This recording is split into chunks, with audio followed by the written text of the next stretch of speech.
ಕನ್ನಡದ ಭಾಷಾ ಅಭಿಮಾನ ಎಲ್ಲರಲ್ಲಿ ಮೂಡಿಬರಲಿ. Doctor M Pathan. Independence Sangram ನ್ಯೂಸ್ಗೆ ಸ್ವಾಗತ. ನಮ್ಮ ಭಾಷೆ ಕನ್ನಡ ಎಂಬ ಹೆಮ್ಮೆ ಸ್ವಾಭಿಮಾನ ಎಲ್ಲರಲ್ಲಿ ಮೂಡಲಿ. ಇಂತಹ ಕಾರ್ಯಕ್ರಮಗಳು ಯುವ ಪೀಳಿಗೆಗೆ ಪರಿಚಯಿಸುವ ಕೆಲಸ ಆಗಬೇಕು ಎಂಬ ಮಾರ್ಗದರ್ಶನ ಮಾತುಗಳನ್ನು ಕರ್ನಾಟಕ ವಿಶ್ವವಿದ್ಯಾಲಯದ ಕುಲಪತಿಗಳಾದ ಡಾಕ್ಟರ್ ಎಂ ಪಠಾಣ್ ರವರು ಹೇಳಿದರು. ಅವರು ಜಿಲ್ಲಾ ಕನ್ನಡ ಸಾಹಿತ್ಯ ಪರಿಷತ್ತು ಹಮ್ಮಿಕೊಂಡಿದ್ದ ರಮೇಶ್ ಸಂಕನಗೌಡರ್ ಮತ್ತು ಶ್ರೀಮತಿ ವೀಣಾ ಸಂಕನಗೌಡರ್ ದತ್ತಿ ಕಾರ್ಯಕ್ರಮ ಅಂಗವಾಗಿ ದತ್ತಿ ಉಪನ್ಯಾಸ ಮತ್ತು ಕನ್ನಡ ರಾಜ್ಯೋತ್ಸವ ಅಂಗವಾಗಿ ಕನ್ನಡ ಗೀತೆಗಳ ಸಂಗೀತ ಕಾರ್ಯಕ್ರಮವನ್ನು ಉದ್ಘಾಟಿಸಿ ಮಾತನಾಡಿದರು. ಡಾಕ್ಟರ್ ಶರಣಮ್ಮ ಗೋರೆಬಾಳ್ ರವರು ನಮ್ಮ ಹೆಮ್ಮೆಯ ಕನ್ನಡ ನಾಡು ನುಡಿಯ ಕುರಿತು ಸುದೀರ್ಘವಾಗಿ ತಿಳಿಸಿ ಕನ್ನಡದ ಅರಿವು ಮೂಡಿಸುವ ಸಲುವಾಗಿ ಆಂಗ್ಲ ವ್ಯಾಮೋಹ ಬಿಡಿ, ಕನ್ನಡ ಮಾತಾಡಿ ಎಂಬ ಸಂದೇಶವನ್ನ ನೀಡಿ ಉಪನ್ಯಾಸ ನೀಡಿದರು. ಕಾರ್ಯಕ್ರಮದ ಅಧ್ಯಕ್ಷತೆಯನ್ನ ಜಿಲ್ಲಾ ಕನ್ನಡ ಸಾಹಿತ್ಯ ಪರಿಷತ್ತಿನ ಅಧ್ಯಕ್ಷರಾದ ಡಾಕ್ಟರ್ ಲಿಂಗರಾಜ್ ಅಂಗಡಿರವರು ವಹಿಸಿದ್ದರು. ಈ ಸಂದರ್ಭದಲ್ಲಿ ಕನ್ನಡ ರಾಜ್ಯೋತ್ಸವ ಪ್ರಶಸ್ತಿ ಪಡೆದ ಬಿ ಮಾರುತಿ ಇವರಿಗೆ ಮತ್ತು ಹುಬ್ಬಳ್ಳಿ ಧಾರವಾಡ ಮಹಾನಗರ ಪಾಲಿಕೆ ಧೀಮಂತ ಪ್ರಶಸ್ತಿ ಪುರಸ್ಕೃತರಾದ ಮೇಘಾ ಹುಕ್ಕೇರಿರವರನ್ನ ಸನ್ಮಾನ ಮಾಡಲಾಯಿತು. ದತ್ತಿದಾನಿಗಳಾದ ವೀಣಾ ಸಂಕನಗೌಡರ್ ಮಾತನಾಡಿದರು. ಮುಖ್ಯ ಅತಿಥಿಗಳಾಗಿ ಆಗಮಿಸಿದ್ದ ಶ್ಯಾಮ್ ಮಲ್ಲನಗೌಡರ್ ಹಾಗೂ ಡಾಕ್ಟರ್ ಮಹೇಶ್ ಹುಲ್ಲೆನ್ ಅವರು ಮಾತನಾಡಿದರು. 6 ಮಹಿಳಾ ಮಂಡಳಗಳಿಂದ ಕನ್ನಡ ನಾಡು ನುಡಿಯ ಗೀತ ಗಾಯನವನ್ನ ಪ್ರಸ್ತುತಪಡಿಸಲಾಯಿತು. ಪ್ರಾರಂಭದಲ್ಲಿ ಪ್ರಮೀಳಾ ಜಕ್ಕಣ್ಣವರ್ ಪ್ರಾರ್ಥನೆ ಸಲ್ಲಿಸಿದರು. ಡಾಕ್ಟರ್ ಜಿಂದತ್ ಹಡಗ್ಲಿ ಕಾರ್ಯಕ್ರಮವನ್ನು ನಿರೂಪಿಸಿದರು. ಮಹಾಂತೇಶ್ ನರೇಗಲ್ ರವರು ಎಲ್ಲರನ್ನೂ ಸ್ವಾಗತಿಸಿದರು. ಪ್ರಕಾಶ್ ಪಾಟೀಲ್ ಪ್ರಾಸ್ತಾವಿಕವಾಗಿ ಮಾತನಾಡಿದರು. ಮೇಘಾ ಹುಕ್ಕೇರಿ ವಂದಿಸಿದರು. ಕಾರ್ಯಕ್ರಮದಲ್ಲಿ ಮಾರ್ತಾಂಡಪ್ಪ ಕತ್ತಿ, ಎಸ್ಎಚ್ ಪ್ರತಾಪ್, ಶಂಕರ್ ಬೆಟಗೇರಿ, ದರ್ಗಾದ್, ನೇಹಾ ಬುದ್ನಿ, ಸುಲೋಚನಾ ಮಾಲಿ ಪಾಟೀಲ್, ವಿಜಯಲಕ್ಷ್ಮಿ ಕಲ್ಯಾಣ್ ಶೆಟ್ಟರ್, ಶರ್ನು ಎಂಕೆ ನದಾಫ್, ಗಂಗಾಧರ್ ಗಡಾದ್, ಎಸ್ಎಸ್ ದೊಡ್ಮನಿ, ಸುವರ್ಣ ಸುರ್ಕೋಟ್, ವಸಂತ ಬಿಷ್ಟನ್ನವರ್ ಸೇರಿದಂತೆ ಅನೇಕರು ಉಪಸ್ಥಿತರಿದ್ದರು. ಮುಂದಕ್ಕೆ ಬಂದು ಸ್ವಾಗತ ಮಾಡ್ತದ, ಇಂದು ನಮ್ಮ ಪರಿವಾರದಲ್ಲಿ ಫಂಕ್ಷನ್ ನಡೆದದ, ಕಪ್ಪುಗಳೆಲ್ಲ ಸೇರಿಕೊಂಡು ಚಪ್ಪರ್ ಹಾಕ್ಯಾವ, ಕಪ್ಪುಗಳೆಲ್ಲ ಸೇರಿಕೊಂಡು ಚಪ್ಪರ್ ಹಾಕ್ಯಾವ. ಬದನೆಕಾಯಿ ಮುಂದಕ್ಕೆ ಬಂದು ಪರಿಚಯ ಮಾಡ್ತದ, ಬದನೆಕಾಯಿ ಮುಂದಕ್ಕೆ ಬಂದು ಪರಿಚಯ ಮಾಡ್ತದ, ಅವರೆಕಾಯಿ ಮುಂದಕ್ಕೆ ಬಂದು ಹೂವು ಕೊಡ್ತದ, ಅವರೆಕಾಯಿ ಮುಂದಕ್ಕೆ ಬಂದು ಹೂವು ಕೊಡ್ತದ. ಇಂದು ನಮ್ಮ ಪರಿವಾರದಲ್ಲಿ ಫಂಕ್ಷನ್ ನಡೆದದ, ಕಪ್ಪುಗಳೆಲ್ಲ ಸೇರಿಕೊಂಡು ಚಪ್ಪರ್ ಹಾಕ್ಯಾವ, ಕಪ್ಪುಗಳೆಲ್ಲ ಸೇರಿಕೊಂಡು ಚಪ್ಪರ್ ಹಾಕ್ಯಾವ.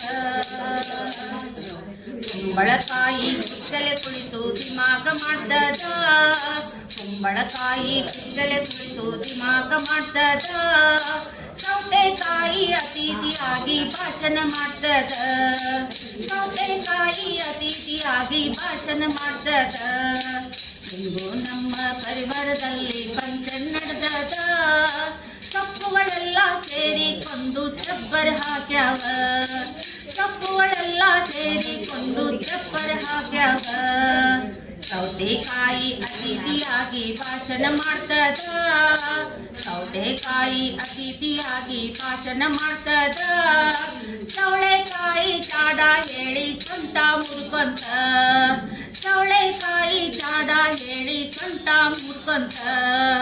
ಬಿಡು ತಾನೆ ಕೆಂಪು ಅಂತ ತಕ ತಕ ಕುಣಿತದ, ಬಿಡು ತಾನೆ ಕೆಂಪು ಅಂತ ತಕ ತಕ ಕುಣಿತದ, ಟಮಾಟೆ ತಾನೆ ಒಂದಾಗಿ ಒಂದು ವಂದನೆ ಹೇಳ್ತದ, ಟಮಾಟೆ ತಾನೆ ಒಂದಾಗಿ ತಂದು ವಂದನೆ ಹೇಳ್ತದ. ಇಂದು ನಮ್ಮ ಪರಿವಾರದಲ್ಲಿ ಫಂಕ್ಷನ್ ನಡೆದದ, ಕಪ್ಪುಗಳೆಲ್ಲ ಸೇರಿಕೊಂಡು ಚಪ್ಪರ್ ಹಾಕ್ಯಾವ, ಕಪ್ಪುಗಳೆಲ್ಲ ಸೇರಿಕೊಂಡು ಚಪ್ಪರ್ ಹಾಕ್ಯಾವ, ಕಪ್ಪುಗಳೆಲ್ಲ ಸೇರಿಕೊಂಡು ಚಪ್ಪರ್ ಹಾಕ್ಯಾವ. ಮುನ್ನಡೆಯ ಕನ್ನಡದ ದಾರಿದೇವಿಗೆ ನೀನೇ, ಕನ್ನಡದ ಕುಲದೇವಿ ಕಾಪಾಡುವ ತಾಯಿ. ಪ್ರೇಮ ಕರುಣೆಯ ಕಲಿಸಿ ಶಾಂತಿ ಸಹನೆಯ ಬೆಳೆಸಿ, ಕಾಮ ಕ್ರೋಧವ ನಳಿಸಿ ಕಾಪಾಡುತ್ತಾಯೇ. ಪ್ರೇಮ ಕರುಣೆಯ ಕಲಿಸಿ ಶಾಂತಿ ಸಹನೆಯ ಬೆಳೆಸಿ, ಕಾಮ ಕ್ರೋಧವ ನಳಿಸಿ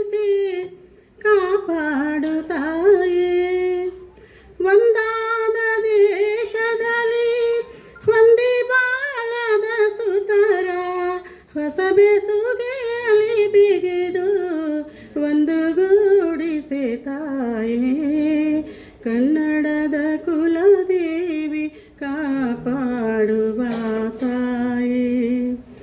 ಯಾವೆನ್ನೆಯಾದರೂ ಬೆಳಗುವುದೇ ಗುರಿ ಎಂಬ ತತ್ವವನ್ನು ನೀನೆತ್ತಿ ತೋರುವ ತಾಯೇ.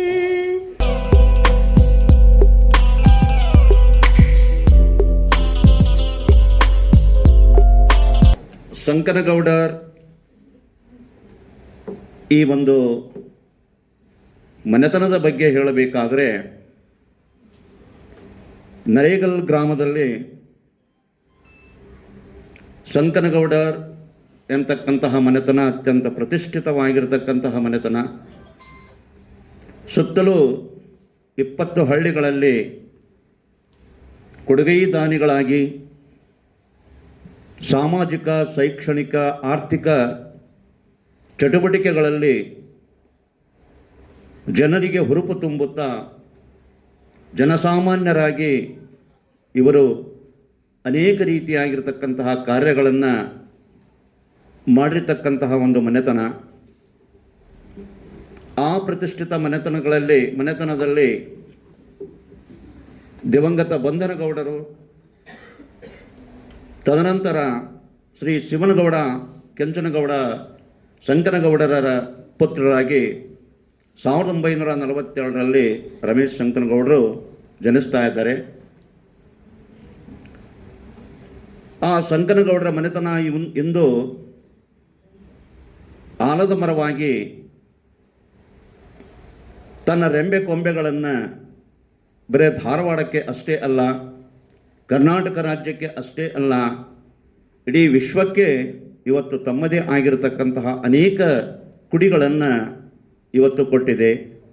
ಅನೇಕ ಕುಡಿಗಳು ಇವತ್ತು ಜಗತ್ತಿನ ಅನೇಕ ದೇಶಗಳಲ್ಲಿ, ಧಾರವಾಡದಲ್ಲಿ, ಮುಂಬೈ, ಪುಣಾದಲ್ಲಿ, ಬೆಂಗಳೂರಿನಲ್ಲಿ ಪ್ರತಿಷ್ಠಿತವಾಗಿರತಕ್ಕಂಥ ಅನೇಕ ಶೈಕ್ಷಣಿಕ ಚಟುವಟಿಕೆಗಳಲ್ಲಿ ತಮ್ಮನ್ನು ತಾವು ತೊಡಗಿಸಿಕೊಂಡು ಸಮಾಜಕ್ಕೆ ಅತ್ಯಮೂಲ್ಯವಾಗಿರತಕ್ಕಂಥ ಕಾಣಿಕೆಯನ್ನು ಕೊಡ್ತಾ ಇವೆ. ಸನ್ಮಾನ್ಯ ರಮೇಶ್ ಸಂಕನಗೌಡರು ಶಿವನಗೌಡ ಕೆಂಚನಗೌಡ ಸಂಕನಗೌಡರ ತಂದೆ ಶ್ರೀಮತಿ ಪಾರ್ವತಿಯವರು ತಾಯಿ. ಇವರ ಕಾರಣಾಂತರದಿಂದ ಬ್ಯಾಡಗಿಯ ಸಣ್ಣೀರ್ಗೌಡ ವೀರನಗೌಡ ಎಂತಕ್ಕಂತಹ ಮನೆತನಕ್ಕೆ ದತ್ತಕ ಹೋಗ್ತಾ ಇದ್ದಾರೆ. ದತ್ತಕ ಹೋದ ಒಂದು ಗ್ರಾಮ ಅವರ ತಾಯಿಯ ಒಂದು ತವರೂರು ಆಗ್ತಾ ಇದೆ. ಅವರ ಧರ್ಮಪತ್ನಿಯವರು ಶ್ರೀಮತಿ ವೀಣಾ ಸಂಕನಗೌಡರು. ಕಾಯಕವೇ ಕೈಲಾಸ ಎಂತಕ್ಕಂತಹ ತತ್ವ ಸಿದ್ಧಾಂತವನ್ನು ಇಟ್ಟುಕೊಂಡು ಇಂದಿಗೂ ಸಮಾಜಕ್ಕೆ ತಮ್ಮದೇ ಆಗಿರತಕ್ಕಂತಹ ಕೈಂಕರ್ಯವನ್ನು ಇಟ್ಟುಕೊಂಡು ಸಮಾಜ ಸೇವೆಯಲ್ಲಿ ತೊಡಗಿಸಿಕೊಂಡಿರತಕ್ಕಂತಹ ಮಹಿಳೆ ಅಂದರೆ ತಪ್ಪಾಗಲಿಕ್ಕಿಲ್ಲ. ಅಂಥ ಅದ್ಭುತವಾಗಿರ್ತಕ್ಕಂತಹ ಮಹಿಳೆಯನ್ನು ಕೈ ಹಿಡಿದು ಸುಂದರವಾಗಿರ್ತಕ್ಕಂಥ ಸಂಸಾರವನ್ನು ನಡೆಸಿರ್ತಕ್ಕಂಥವರು ಸನ್ಮಾನ್ಯ ರಮೇಶ್ ಸಂಕನಗೌಡರು. ಇವರ ಹಿರಿಯ ಮಗ ಪ್ರವೀಣ್ ಸಂಕನಗೌಡರ್ ಇವತ್ತು ಪ್ರತಿಷ್ಠಿತ ಕಂಪನಿಯಲ್ಲಿ ಪುಣಾದಲ್ಲಿ ಉದ್ಯೋಗಿಯಾಗಿ ಕಾರ್ಯವನ್ನು ನಿರ್ವಹಿಸ್ತಾ ಇದ್ದಾರೆ. ಹೆಣ್ಣುಮಗಳು ಪ್ರೀತಿ ಸಂಕನಗೌಡರಂತೇಳಿ ಇವರು ಕೂಡ ವೈದ್ಯರಾಗಿ ವೈದ್ಯರನ್ನೇ ಕೈ ಹಿಡಿದು ವೈದ್ಯಕೀಯ ಕ್ಷೇತ್ರದಲ್ಲಿ ಅದ್ಭುತವಾಗಿರ್ತಕ್ಕಂಥ ಸಾಧನೆಯನ್ನು ಮಾಡಿರ್ತಕ್ಕಂತಹ ಡಾಕ್ಟರ್ ಜೀವಣ್ಣವರ ಸೊಸೆಯಾಗಿ ಇವತ್ತು ಬೆಂಗಳೂರಿನಲ್ಲಿ ವೈದ್ಯಕೀಯ ಕ್ಷೇತ್ರದಲ್ಲಿ ಕೆಲಸವನ್ನು ಮಾಡ್ತಾ ಇದ್ದಾರೆ. ಇವರಿಗೆ ಮುದ್ದಾದ ಮೊಮ್ಮಕ್ಕಳು, ಮುದ್ದಾದ ಸಂಸಾರ. ಆ ಮುದ್ದಾದ ಸಂಸಾರದಲ್ಲಿ ಬಹುಶಃ ದೇವರು ನೋಡುವುದಕ್ಕೆ ಆಗಲಿಲ್ಲೋ ಏನೋ ಸನ್ಮಾನ್ಯ ರಮೇಶ್ ಸಂಕನಗೌಡರನ್ನು ಕರೆದುಕೊಂಡು ಆ ದುಃಖತಪ್ತ ಜೀವನವನ್ನು ಸಾಗಿಸುತ್ತಾ ಶ್ರೀಮತಿ ವೀಣಾ ಸಂಕನಗೌಡರವರು ಇವತ್ತು ಕೂಡ ಸಮಾಜದ ಹಲವಾರು ಕ್ಷೇತ್ರಗಳಲ್ಲಿ ತಮ್ಮನ್ನು ತಾವು ತೊಡಗಿಸಿಕೊಂಡು ವೀರ ಮಹಿಳೆಯಾಗಿ ಮುನ್ನುಗ್ತಾ ಇದ್ದಾರೆ. ಇದು ಅತ್ಯಂತ ಖುಷಿಯಾಗಿರ್ತಕ್ಕಂಥ ಒಂದು ವಿಚಾರ.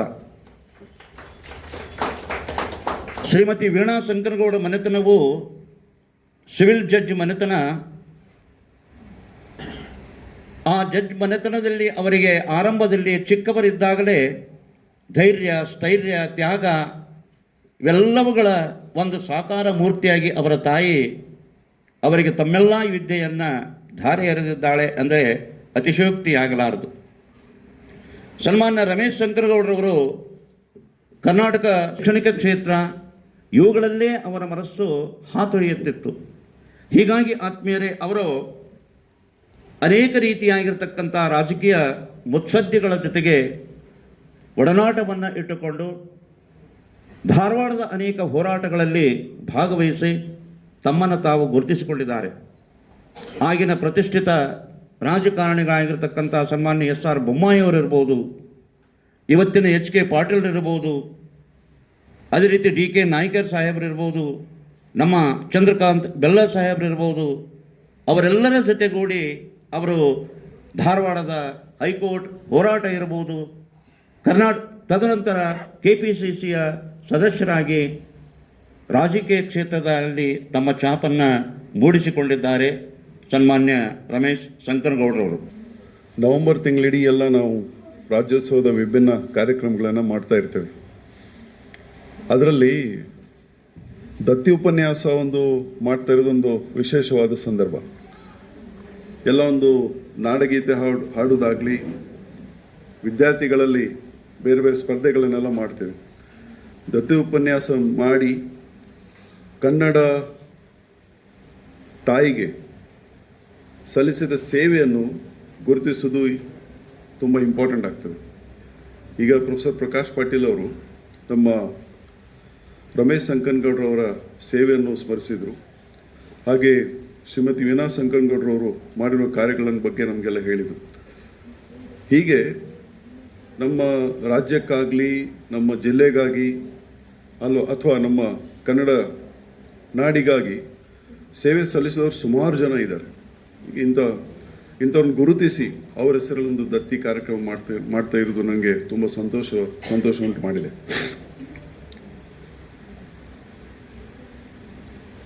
ಕರ್ನಾಟಕ ಇಡೀ ರಾಜ್ಯದಲ್ಲಿ ನಾವು ನೋಡಿದರೆ, ಈಗ ರಾಜ್ಯೋತ್ಸವದ ಒಂದು ಎಕ್ಸಾಂಪಲ್ ತಗೊಂಡ್ರೆ ಮೈಸೂರಲ್ಲಿ, ಬೆಂಗಳೂರಲ್ಲಿ ಬೇರೆ ಬೇರೆ ಕಾರ್ಯಕ್ರಮಗಳಾಗ್ತವೆ. ಉತ್ತರ ಕರ್ನಾಟಕದಲ್ಲಿ ವಿಶೇಷವಾಗಿ ಧಾರವಾಡದಲ್ಲಿ ಸ್ವಲ್ಪ ಕಾರ್ಯಕ್ರಮ ಆಗ್ತದೆ, ಬೇರೆ ಭಾಗದಲ್ಲಿ ಆಗೋದು ಕಡಿಮೆ. ಇಲ್ಲೆಲ್ಲ ನಾವು ಫೋಟೋಗಳನ್ನು ನೋಡಿದರೆ ಎಂಥ ಹಿರಿಯರು ಧಾರವಾಡದಲ್ಲಿದ್ದರು, ಅಂಥ ಒಂದು ಜಾಗದಲ್ಲಿ ನಾವು ಕೂಡ ಹುಟ್ಟಿದ್ದೇವಲ್ಲ ಅಂತ ನಮಗೊಂದು ತುಂಬ ಸಂತೋಷ ಆಗ್ತದೆ.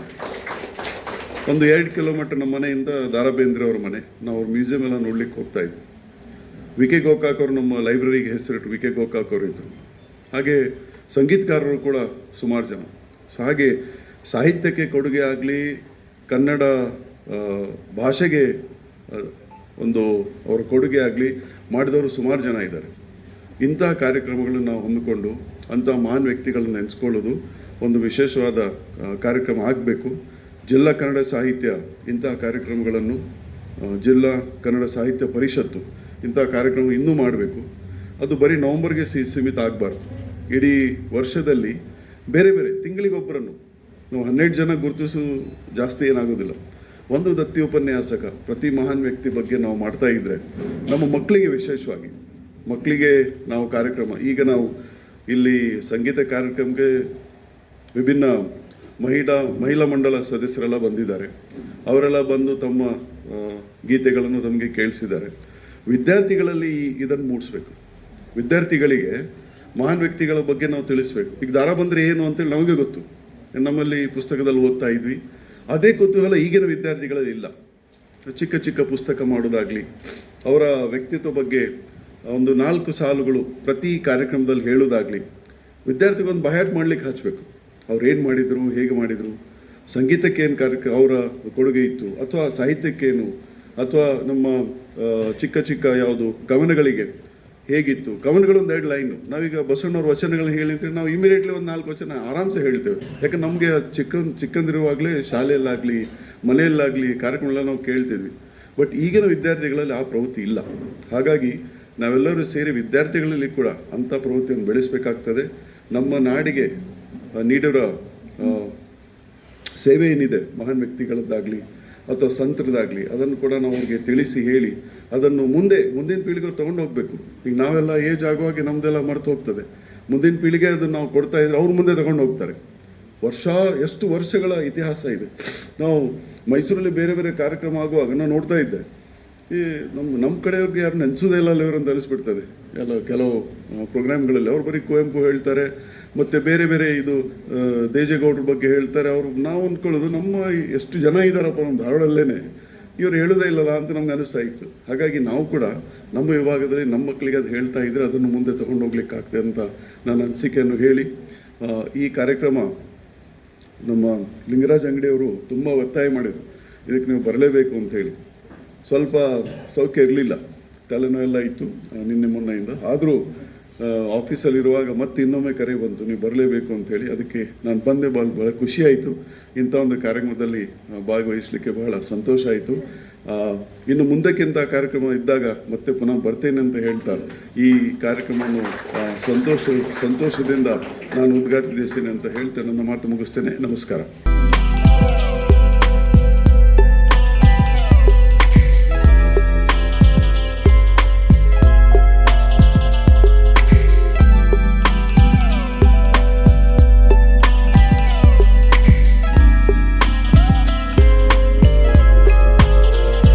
ಆದಂಥ ಕುಲಪತಿಗಳು ಆದಂಥ ಡಾಕ್ಟರ್ ಎಂ ಖಾನ್ ಸರ್ ಮುಂದೆ ನನ್ನ ಒಂದು ತೊದಲು ನುಡಿಗಳನ್ನು ಹೇಳಲಿಕ್ಕೆ ನಾನು ಇಷ್ಟಪಡ್ತೇನೆ. ಭಾಳ ಹೆಮ್ಮೆ ಅನ್ನಿಸ್ತದೆ. ಯಾಕಂದರೆ ಇಲ್ಲಿಯೇ ಕಲಿತು, ಇಲ್ಲೇ ಹುಟ್ಟಿ, ಇಲ್ಲೇ ಕಲಿತು, ಇಲ್ಲೇ ಬೆಳೆದು ಕುಲಪತಿಗಳಾಗಿರುವುದು ಅದು ಸಾಮಾನ್ಯ ಅಲ್ಲ. ಅದು ಒಂದು ಪುಣ್ಯದ ಕೆಲಸ. ಅದು ಒಂದು ನಮ್ಮ ಭಾಗ್ಯ ಅನ್ಬೋದು. ಯಾಕಂದರೆ ನಾನು ವಿದ್ಯಾರಣ್ಯ ಪದವಿ ಪೂರ್ವ ಮಹಾವಿದ್ಯಾಲಯದಲ್ಲಿ PUC ಕಲಿತು ನಂತರ ಉಪನ್ಯಾಸಕಿಯಾಗಿ ಈಗ ಪ್ರಾಚಾರ್ಯರಾಗಿ ಕೆಲಸ ಮಾಡ್ತೀನಿ. ಅಲ್ಲಿ ನನ್ನದು ಅನ್ನುವಂಥ ಹೆಮ್ಮೆ ಏನಿದೆಯಲ್ಲ, ಭಾಳ ಕೆಲಸ ಮಾಡಲಿಕ್ಕೆ ಒಂದು ಸ್ಫೂರ್ತಿಯನ್ನು ಕೊಡ್ತದೆ ಅನ್ನುವಂಥ ಮಾತನ್ನು ಹೇಳ್ತಾ ಇವತ್ತು ನಾನು ನನ್ನ ಹೆಮ್ಮೆಯ ಕನ್ನಡ ನಾಡು ನುಡಿಯ ಬಗ್ಗೆ ಒಂದೆರಡು ಮಾತುಗಳನ್ನು ಹೇಳ್ತೇನೆ. ಕನ್ನಡ ಎನೆ ಕುಣಿದಾಡುವುದೆನ್ನೆದೆ, ಕನ್ನಡ ಎನೆ ಕಿವಿ ನಿಮಿರುವುದು. ನಾಡ ಭಾಷೆ ಕನ್ನಡ, ನನ್ನ ಮಾತೃಭಾಷೆ ಕನ್ನಡ, ನನ್ನ ಅನ್ನದ ಭಾಷೆ ಕನ್ನಡ.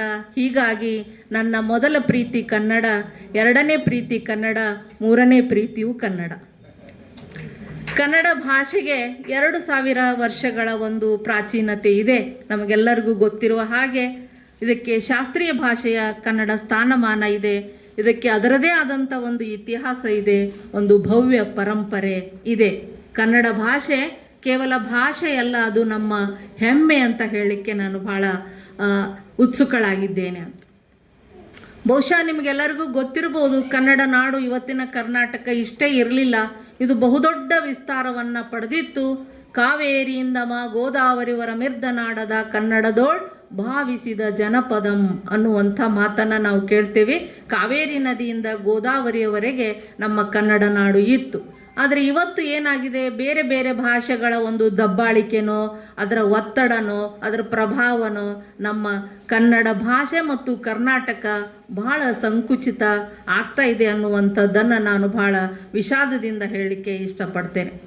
ಇನ್ನು ಕನ್ನಡ ನಾಡಿನ ಜನ ಎಂಥವರು, ಹಲಗೆ ಬಳಪವ ಪಿಡಿಯದೊಂದ ಗಳಿಕೆ, ಪದವಿಟ್ಟಳುಪದೊಂದ ಗಳಿಕೆ ಅಂತ ಹೇಳ್ತಾರೆ. ಕನ್ನಡ ನಾಡಿನ ಜನ ಎಷ್ಟು ಪ್ರತಿಭಾವಂತರು ಅಂತಂದರೆ, ಹಲಗೆ ಬಳಪವ ಪಿಡಿಯದೊಂದಗ್ಗಳಿಕೆ, ಪದವಿಟ್ಟಳುಪದೊಂದಗ್ಗಳಿಕೆ. ಒಮ್ಮೆ ಬರೆದ್ರೆ ಅದು ಫೈನಲ್ ರೀ. ಅಂದರೆ ಇದೆಲ್ಲ ನಮ್ಮ ಜನಪದರ ಕುರಿತಾಗಿ, ಕನ್ನಡ ನಾಡಿನ ಜನಪದರ ಕುರಿತಾಗಿ ಹೇಳಿದಂಥ ಮಾತಿದು. ಯಾಕಂದರೆ ನಮ್ಮದು ಒಂದು ಜನಪದ ಸಾಹಿತ್ಯದ ಭವ್ಯ ಪರಂಪರೆನೇ ಇದೆ ಕನ್ನಡ ನಾಡಿಗೆ. ಜನಪದ ಸಾಹಿತ್ಯ ಅಂತಂದ್ರೆ ಅದೊಂದು ದೊಡ್ಡ ಸಾಗರ. ಅದರೊಳಗೆ ಕಾವ್ಯಗಳಿರ್ಬೋದು, ಕಥೆಗಳಿರ್ಬೋದು, ನಾಟಕಗಳಿರ್ಬೋದು, ಗಾದೆ ಮಾತುಗಳಿರ್ಬೋದು, ಒಡಪುಗಳಿರ್ಬೋದು, ಒಡವುಗಳಿರ್ಬೋದು, ಸಾಕಷ್ಟು ಪ್ರಕಾರಗಳನ್ನು ಹೊಂದಿದ್ದು ಅದರೊಳಗೆ ತ್ರಿಪದಿ ಸಾಹಿತ್ಯ ಅನ್ನುವಂಥದ್ದು ಕನ್ನಡ ಒಂದು ಸಂಸ್ಕೃತಿಯನ್ನು, ಭವ್ಯ ಪರಂಪರೆಯನ್ನು ತಿಳಿಸುವಂಥದ್ದು ಜನಪದ ತ್ರಿಪದಿಗಳು ಅಂತ. ಒಬ್ಬ ಕಲಿಯದ ಅನಕ್ಷರಸ್ಥ ಹೆಣ್ಣು ಮಗಳು ಕೂಡ ಮಗುವನ್ನು ಆಡಿ ಬಾ ನನ್ನ ಕಂದ ಅಂಗಾಲ ತೊಳೆದೇನ, ತೆಂಗಿನಕಾಯಿ ತಿಳಿ ನೀರ ತಕ್ಕೊಂಡು ಬಂಗಾರದ ಮೋರೆ ತೊಳೆದೇನ. ಬಹುಶಃ ಇವತ್ತು ನಾವು ಎಷ್ಟು MA PhD ಮಾಡಿದರೂ ಇಂಥ ಮಾತುಗಳನ್ನು ಹೇಳಲಿಕ್ಕೆ ನಮಗೆ ಸಾಧ್ಯ ಆಗ್ತಿರ್ಲಿಕ್ಕಿಲ್ಲ.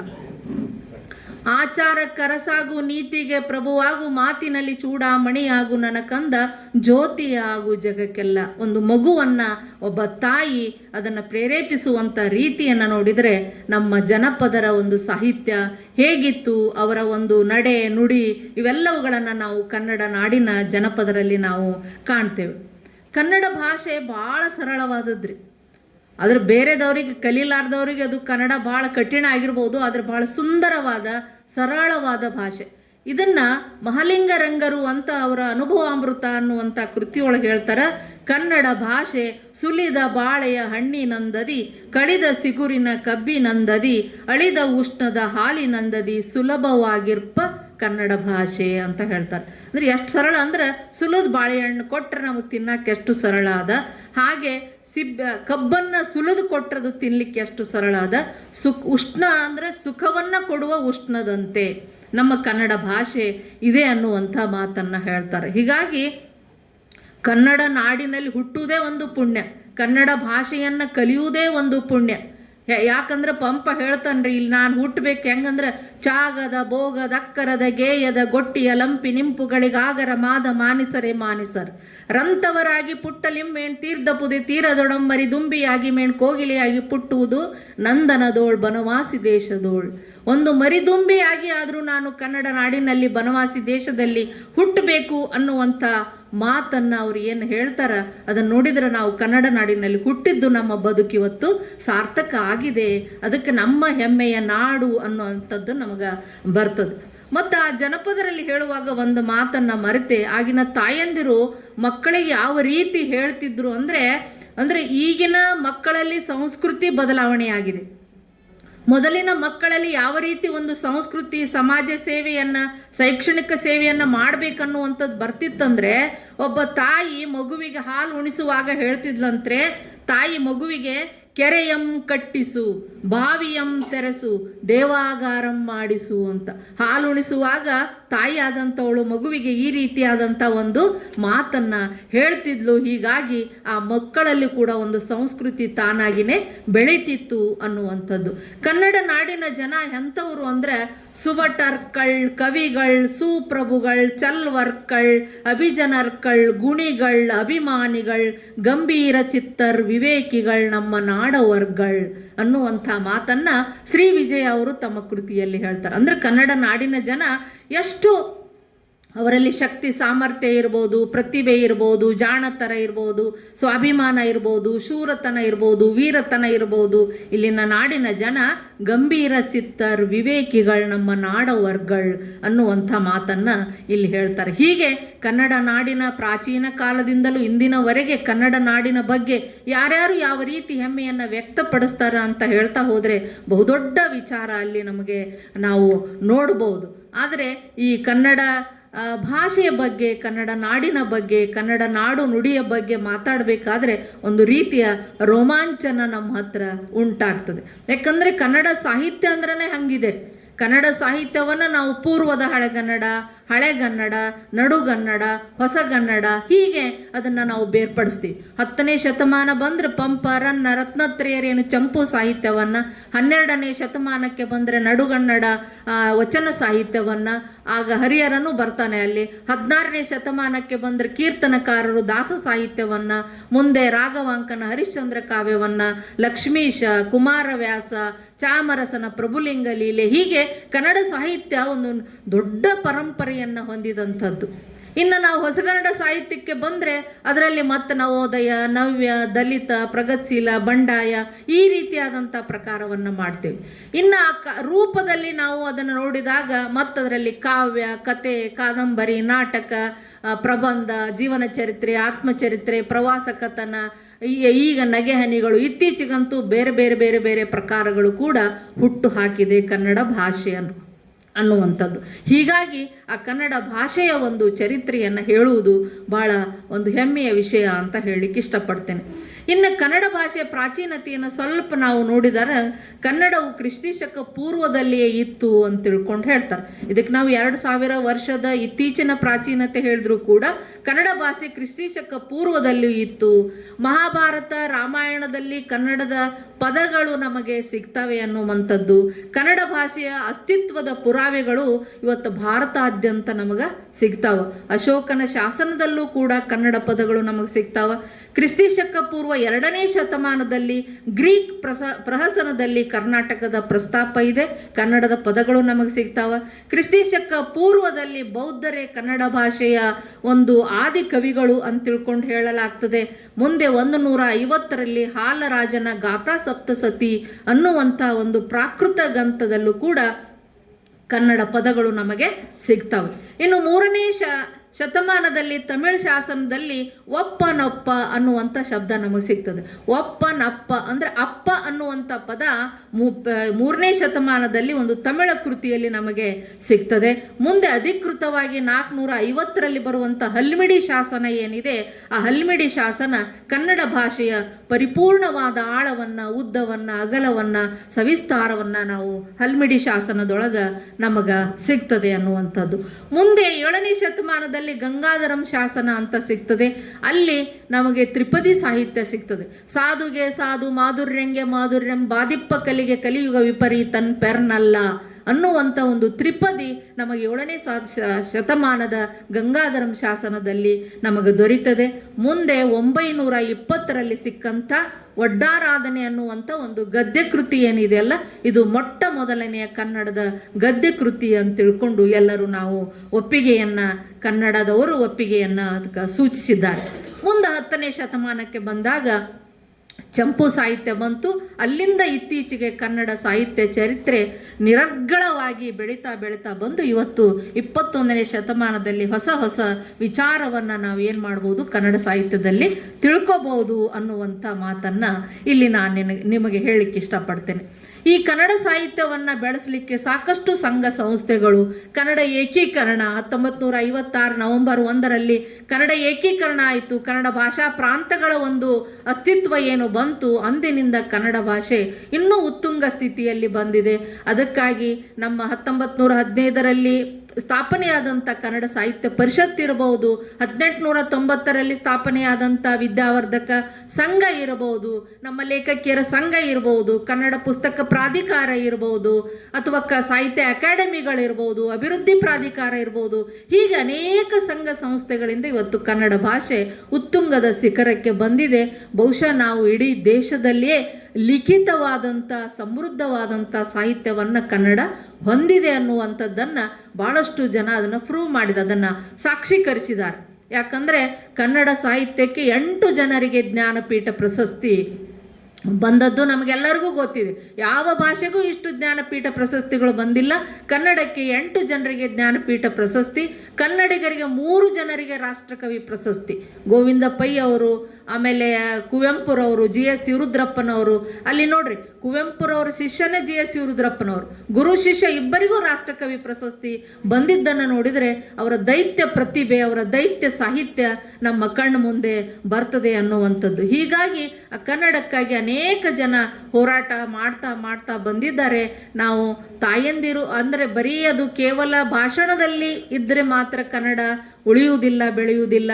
ನಮ್ಮ ಅಂತರಂಗದಿಂದ, ನಮ್ಮ ಮನದಾಳದಿಂದ ಕನ್ನಡ ಭಾಷೆಯ ಅಭಿಮಾನ ನಮ್ಮಲ್ಲಿ ಹುಟ್ಟಬೇಕು. ಅಂದಾಗ ಮಾತ್ರ ಅದು ಬೆಳಿಲಿಕ್ಕೆ ಸಾಧ್ಯ. ಅದಕ್ಕೆ ತಾಯಿ ಮಗುವಿಗೆ ಕನ್ನಡಕ್ಕೆ ಹೋರಾಡು ಕನ್ನಡದ ಕಂದ, ಕನ್ನಡವ ಕಾಪಾಡು ನನ್ನ ಆನಂದ, ಜೋಗುಳದ ಹರಿಕೆ ಇದು ಮರೆಯದಿರು ಚಿನ್ನ, ಮರೆತೆಯಾದರೆ ಅಯ್ಯೋ ಮರೆತಂತೆ ನನ್ನ ಅಂತ ತಾಯಿ ಹೇಳ್ತಿದ್ಲಂತ. ಹಂಗೆ ಹೇಳಿದಾಗ ಮಾತ್ರ ಆ ಮಕ್ಕಳು ಕನ್ನಡ ಭಾಷೆಯನ್ನು ಕಲೀಲಿಕ್ಕೆ ಸಾಧ್ಯ ಆಗ್ತದೆ ಅನ್ನುವಂಥದ್ದು. ಹೀಗೆ ಹೋರಾಟ ಮಾಡಿ ಕನ್ನಡಕ್ಕೆ ಕರ್ನಾಟಕ ಅಂತ ಹೆಸರಾದ ಮೇಲೆ, ಅದಕ್ಕಿಂತ ಮುಂಚೆನೂ ಕೂಡ ಹುಯಿಲ್ಗೋಳ್ ನಾರಾಯಣರವರು ಉದಯವಾಗಲಿ ನಮ್ಮ ಚಲುವ ಕನ್ನಡ ನಾಡು, ಬದುಕು ಬಲುಹಿನ ನಿಧಿಯು ಸದಭಿಮಾನದ ಗೂಡು ಅನ್ನುವಂಥ ಮಾತನ್ನು ಹೇಳ್ತಾರೆ ಕರ್ನಾಟಕಕ್ಕೆ. ಹೀಗೆ ಕರ್ನಾಟಕಕ್ಕೆ ಬಂದಾಗ ಅನೇಕ ಕವಿಗಳ ಕೆಲವು ವಿಚಾರಗಳನ್ನು ಕವನದ ಮೂಲಕ ಕನ್ನಡ ಅಭಿಮಾನವನ್ನು ಹೆಂಗೆ ವ್ಯಕ್ತಪಡಿಸ್ಯಾರಂದರೆ ಕುವೆಂಪುರವ್ರು ಹೇಳ್ತಾರೆ, ಕನ್ನಡಕ್ಕಾಗಿ ಕೈ ಎತ್ತು ನಿನ್ನ ಕೈ ಕಲ್ಪವೃಕ್ಷವಾಗಲಿ, ಕನ್ನಡಕ್ಕಾಗಿ ಧ್ವನಿ ಎತ್ತು ನಿನ್ನ ಕಂಠ ಪಾಂಚಜನ್ಯವಾಗಲಿ ಅನ್ನುವಂಥ ಮಾತನ್ನು ಹೇಳ್ತಾರೆ. ನೀ ಮುಟ್ಟುವ ನೆಲ ಅದೇ ಕರ್ನಾಟಕ, ನೀನೇರುವ ಮಲೆ ಸಹ್ಯಾದ್ರಿ, ನೀ ಮುಟ್ಟುವ ಮರ ಶ್ರೀಗಂಧದ ಮೊರ, ನೀ ಕುಡಿಯುವ ನೀರು ಕಾವೇರಿ, ಕನ್ನಡವೇ ಸತ್ಯ ಕನ್ನಡವೇ ನಿತ್ಯ ಅನ್ನುವಂಥ ಮಾತನ್ನು ಕುವೆಂಪುರವರು ಬಹಳ ಅಭಿಮಾನದಿಂದ ಹೇಳ್ತಾರೆ. ಜಿ ಪಿ ರಾಜರತ್ನಂ ಅವ್ರ ಹೆಸರನ್ನು ಕೇಳಿರ್ಬೋದು. ಅವ್ರು ಯಾವಾಗಲೂ ಎಂಡುಗುಡುಕ ರತ್ನ ಅಂತಲೇ ಒಂದು ರತ್ನನ್ ಪದಗಳು ಅಂತಲೇ ಒಂದು ಕೃತಿ ಬರ್ತದೆ. ಅವ್ರು ಕನ್ನಡ ಅಭಿಮಾನವನ್ನು ಹೆಂಗೆ ವ್ಯಕ್ತಪಡಿಸ್ತಾರಂದರೆ, ಹೆಂಡ ಹೆಂಡ್ತಿ ಕನ್ನಡ ಪದಗಳಂದರೆ ರತ್ನಂಗ್ ಪ್ರಾಣ, ಹೆಂಡ ಕುಡಿಯೋದು ಬಿಟ್ಬಿಡು ರತ್ನ ಅಂದರೆ ಕೆಚ್ಚಟ ಅಂತ ಬಿಟ್ಬಿಡ್ತೀನಿ, ಹೆಂಡ್ತಿ ಬಿಟ್ಬಿಡು ರತ್ನ ಅಂತಂದರೆ ಕಳೆದೋಯ್ತಂತ ಕುಣಿದಾಡ್ತೀನಿ, ದೊಡ್ಡದೊಂದು ಕಾಟ ತೊಂದರೆ. ಕನ್ನಡ ಪದಗಳೇನಾದರೂ ಬಿಟ್ಬಿಡು ರತ್ನ ಅಂದರೆ ಆ ದೇವರು ಎದುರಿಗೆ ಬಂದರೂ ಮಾಡ್ತೀನಿ ಅವನು ಕತ್ನ ಅಂತ ಹೇಳ್ತಾರೆ. ಅದಕ್ಕೆ ನರಕ ಕೀಳಿಸಿ ನಾಲ್ಗಿ ಸೀಡಿಸಿ ಬಾಯಿ ಹೊಲಿಸಿದ್ರು ಮೂಗಿಲೆ ಕನ್ನಡ ಮಾತಾಡ್ತೀನಿ ಅನ್ನುವಂಥ ಒಂದು ಮಾತನ್ನು ಅವರು ಹೇಳ್ತಾರೆ. ಇದು ಕನ್ನಡದ ಅಭಿಮಾನ ಅನ್ನುವಂಥ ಒಂದು ವಿಚಾರವನ್ನು ನಾನಿಲ್ಲಿ ಹೇಳಲಿಕ್ಕೆ ಇಷ್ಟಪಡ್ತೇನೆ. ಇನ್ನು ಕನ್ನಡ ನಾಡಿಗೆ ಬಂದಾಗ ನಮ್ಮ ನಾಡಿನ ವರ್ಣನೆ ಯಾವ ರೀತಿ ಮಾಡಬೇಕು ಅನ್ನೋದನ್ನು ಗೊತ್ತಾಗೋದಿಲ್ಲ. ಒಂದು ಪ್ರಾಕೃತಿಕ ವರ್ಣನೆ ತಗೊಳ್ರಿ, ಇಲ್ಲಿರುವಂಥ ನದಿಗಳು, ಹೊಳೆಗಳು, ಹಳ್ಳಗಳು, ಕೆರೆಗಳು, ಬಾವಿಗಳು, ಬೆಟ್ಟಗಳು, ಗುಡ್ಡಗಳು, ಕಾಡುಗಳು, ಪ್ರಾಣಿ ಪಕ್ಷಿಗಳು, ಗಿಡ ಮರಗಳು, ಸುಂದರ ತೋಟಗಳು, ಉದ್ಯಾನವನಗಳು, ಭೌಗೋಳಿಕ ಶ್ರೀಮಂತತೆ, ಒಂದು ಸಮೃದ್ಧತೆಯನ್ನು ಪಡೆದಿದ್ದು ಕನ್ನಡ ನಾಡು, ಬೆಳವಲ ನಾಡು, ಮಲೆನಾಡು, ಬಯಲಸೀಮೆ, ಹೀಗೆ ಜ್ಞಾನದ ವಿಜ್ಞಾನದ ಕಲೆಯೇ ಸಿರಿಯೇ ಈ ಕನ್ನಡ ನಾಡು ಅನ್ನುವಂಥದ್ದನ್ನು ನಾವು ಮೆಚ್ಕೋಬೇಕಾಗ್ತದೆ. ಇನ್ನು ಬೇರೆ ಬೇರೆ ಕಲೆಗಳಿಗೆ ಬಂದಾಗ ಸಾಹಿತ್ಯ, ಸಂಗೀತ, ಚಿತ್ರಕಲೆ, ಶಿಲ್ಪಕಲೆ, ನೃತ್ಯ, ಭರತನಾಟ್ಯ, ದೇವಾಲಯಗಳು, ಕ್ರೀಡೆಗಳು, ಜನಪದ ನೃತ್ಯಗಳು, ಹೀಗೆ ಸಾಕಷ್ಟು ಬಗೆಯ ಕಲೆಗಳನ್ನು, ಕಲಾಕಾರರನ್ನು, ಸಂಸ್ಕೃತಿಯನ್ನು ಹೊಂದಿದಂಥ ನಾಡು ನಮ್ಮ ಕನ್ನಡ ನಾಡು ಅಂತ ಹೇಳಲಿಕ್ಕೆ ನಾನು ಖುಷಿ ಪಡ್ತೇನೆ. ಇನ್ನು ರಾಜರಿಗೆ, ಅರಸರ ಬಗ್ಗೆ ಬಂದಾಗ ಕನ್ನಡ ನಾಡಿನ ಅರಸರು ವಿಜಯನಗರದ ಸಾಮ್ರಾಜ್ಯ, ಬಾದಾಮಿ ಚಾಲುಕ್ಯರು, ಹೊಯ್ಸಳರು, ಕದಂಬರರು, ಗಂಗರರು, ರಾಷ್ಟ್ರಕೂಟರು, ಮೈಸೂರಿನ ಒಡೆಯರು, ಚಿತ್ರದುರ್ಗದ ನಾಯಕರು, ಕಿತ್ತೂರು ಚೆನ್ನಮ್ಮ, ಓಬವ್ವ, ಝಾನ್ಸಿ ರಾಣಿ ಲಕ್ಷ್ಮೀಬಾಯಿ, ಒಂದಲ್ಲ ಎರಡಲ್ಲ ಸಾವಿರಾರು ಅದ್ಭುತಗಳು, ಸಾವಿರಾರು ವೈಶಿಷ್ಟ್ಯಗಳನ್ನು ಹೊಂದಿದ ನಾಡು ನಮ್ಮ ಹೆಮ್ಮೆಯ ಕನ್ನಡ ನಾಡು ಅಂತ ಹೇಳಲಿಕ್ಕೆ ನಾನು ಭಾಳ ಸಂತೋಷದಿಂದ ಅದನ್ನು ಹೇಳಲಿಕ್ಕೆ ಇಷ್ಟಪಡ್ತೇನೆ. ಹೀಗೆ ಕನ್ನಡ ನಾಡಿನ ಬಗ್ಗೆ ಹೇಳ್ತಾ ಹೋದರೆ ಅದು ಭಾಳ ಆಗ್ತದೆ. ಆದರೆ ಭಾಳ ಜನ ಇನ್ನೂ ಮಾತಾಡೋರು ಇರೋದ್ರಿಂದ ಕೊನೆಗೆ ಈ ಕನ್ನಡ ನಾಡಿನ ಪರಿಸ್ಥಿತಿ ಇವತ್ತು ಏನಾಗಿದೆ ಅಂತ ಒಂದೆರಡು ಮಾತುಗಳನ್ನು ಇಲ್ಲಿ ಹೇಳಲಿಕ್ಕೆ ಇಷ್ಟಪಡ್ತೇನೆ. ಕನ್ನಡ ಭಾಷೆ ಇವತ್ತು ಅಳಿವಿನ ಅಂಚಿಗಿದೆ. ನಶಿಸ್ತಾ ಇರುವಂಥ ಕೆಲವೇ ಭಾಷೆಗಳಲ್ಲಿ ಕನ್ನಡ ಭಾಷೆಯೂ ಕೂಡ ಆಗಿದೆ. ಯಾಕ್ರಿ ಹಾಗೆ ನಮಗೆ ಅನಿಸಲ್ಲ ಅಂತ ಹೇಳ್ಬೋದ್ರಿ ನೀವು. ಆದರೆ ಯಾಕದನ್ನು ಮಾತನ್ನು ಹೇಳ್ತೀನಿ ಅಂದರೆ, ನಮ್ಮ ಭಾಷೆಯಲ್ಲಿ ನಾವು ಕನ್ನಡ ಪದಗಳು ಅಂದ್ಕೊಂಡು ಬರೀ ಇಂಗ್ಲೀಷು ಹಿಂದಿನ ಮಾತಾಡ್ತಿರ್ತೇವೆ. ನಾವು ಅವನ್ನೆಲ್ಲ ಕನ್ನಡೀಕರಣ ಮಾಡ್ಕೊಂಡು ಬಿಟ್ಟೇವೆ. ಈಗ ನೋಡ್ರಿ, ನಮಗೆ ವೈದ್ಯರು ಅಂದರೆ ತಿಳಿದಿಲ್ಲ, ಡಾಕ್ಟರ್ ಅಂದರೆ ತಿಳಿತದೆ, ಅಭಿಯಂತರರು ಅಂದರೆ ತಿಳಿದಿಲ್ಲ, ಇಂಜಿನಿಯರ್ ಅಂದರೆ ತಿಳಿತದೆ, ಆರಕ್ಷಕರು ಅಂದರೆ ತಿಳಿದಿಲ್ಲ, ಪೊಲೀಸರು ಅಂದರೆ ತಿಳಿತದೆ. ಈ ಎಲ್ಲ ಶಬ್ದಗಳನ್ನು ನಾವು ಇವತ್ತು ಕನ್ನಡೀಕರಣ ಮಾಡ್ಕೊಂಡು ಬಿಟ್ಟಿವಿ. ಬೇರೆ ಭಾಷೆಗಳಿಗೆ ನಾವು ಏನು ಮಾಡೀವಿ ಅಂದ್ರೆ ಅದಕ್ಕೆ ನಾವು ಅದರ ಪ್ರೇಮಿಗಳಾಗಿಬಿಟ್ಟೇವೆ. ಹೀಗಾಗಿ ಕನ್ನಡ ಶಾಲೆಗಳು ಮುಸ್ತಾ ಇವೆ, ಕನ್ನಡ ಸರ್ಕಾರಿ ಶಾಲೆಗಳು ಬಂದಾಗ್ತಾ ಇವೆ, ಎಲ್ಲ ಕಡೆ ಕಾನ್ವೆಂಟ್ಗಳು, ಇಂಗ್ಲೀಷ್ ಮಾಧ್ಯಮ ಶಾಲೆಗಳು. ಯಾಕಂದ್ರೆ ನಾವೆಲ್ಲರೂ ಇಂಗ್ಲೀಷ್ ಪ್ರಿಯರಾಗಿಬಿಟ್ಟಿವಿ.